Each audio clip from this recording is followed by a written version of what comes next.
In the 20-odd years since the fall of China to the communists, there has been a steady, relentless preparation for all-out war with the free world. Though the living conditions of the 800 million or more people of Red China are still basically like the 19th century, they have made remarkable progress in the production of weapons for war.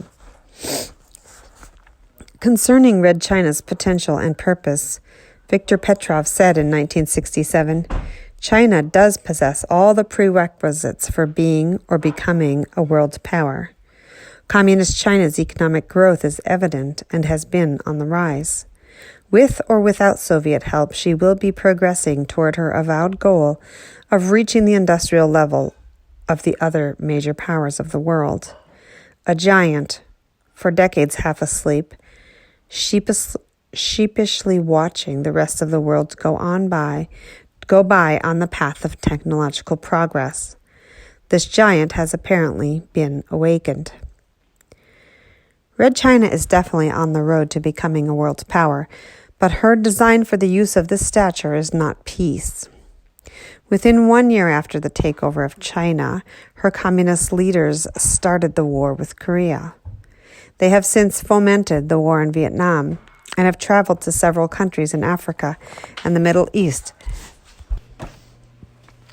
seeking to aggravate internal subversions and communist wars of liberation.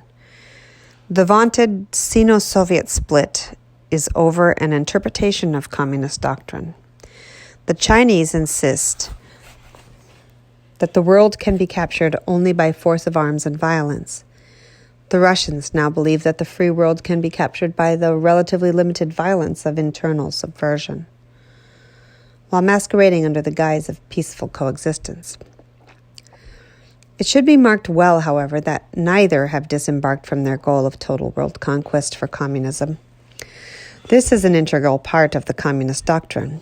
Without the total destruction of the capitalist system, the basic promise and goal of communism could not be attained, that is, the changing of man's nature by the complete change of his environment.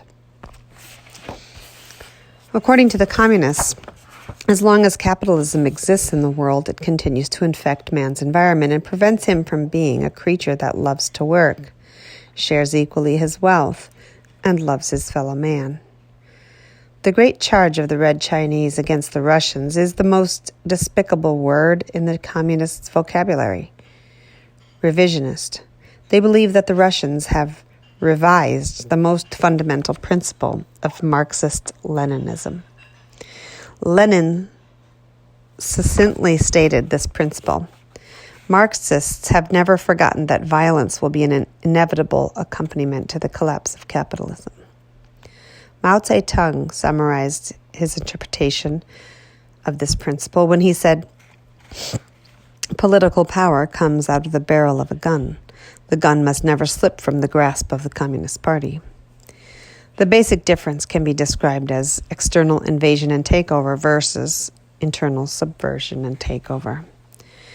Because of the communist Chinese belief that the free world can only be overthrown by all-out war, they have for many years devoted approximately 10% of their entire military budget for developing nuclear weapons. In the February 1969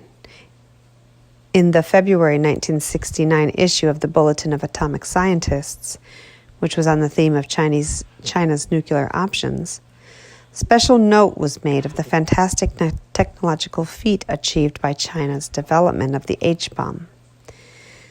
They went from the testing of a crude atomic bomb to the successful test firing of an H-bomb in 2.5 years. This was much faster than the time taken by the other members of the World's Atomic Bomb Club. In the same issue of the Bulletin of Atomic Scientists, Michael Yehuda discussed the various options which the Red Chinese have for a delivery system for H-bombs. He expressed the following opinion: the third option, an ICBM-based strategy, would be the most satisfying psychologically to the present Chinese leadership and to Mao in particular. At one fell stroke, the Chinese would have acquired the most advanced weapon. The American mainland would be within range, as indeed would the Urals and the European Russia. Current, although incomplete evidence suggests that the Chinese are striving for an ICBM capability. Yehuda's speculation is certainly shared by the military planners. This was undoubtedly the prime motivation behind the Nixon administration's push for an anti-ballistic missile system. Dr. David Inglis wrote in the February 1965 Bulletin of Atomic Scientists regarding this threat, "Our concern should anticipate at least 2 decades ahead. In such a time, the large human and material potential of an upsurging China constitutes a nuclear threat so vast that no effort should be spared to anticipate this threat." This was written before China's successful testing of the H-bomb. Mao may be dead before this is read, but the course of China's path of destruction will continue. The new leaders of Communist China may be more unstable than Mao. We believe that China is the beginning of the formation of this great power called the Kings of the East by the Apostle John. We live at a time in history when it is no longer incredible to think of the Orient with an army of 200 million soldiers. In fact, a recent television documentary on Red China called The Voice of the Dragon quoted the boast of the Chinese themselves that they could field a people's army of 200 million militiamen. In their own boast, they named the same number as the biblical prediction. Coincidence? Furthermore, the Chinese leaders claim that even nuclear weapons cannot stop their human wave tactics. They brag about the invincibility of the unbelievable numbers of soldiers they can expend in a given campaign. This human wave tactic seems to be behind the strategy of that 200 million man army predicted as invading the Middle East in the Battle of Armageddon. Petrov says regarding this, "The abundant population presents an unlimited source of human material for military power, which in our age of machinery and automation has not yet been found obsolete. China's armed forces are formidable in numbers.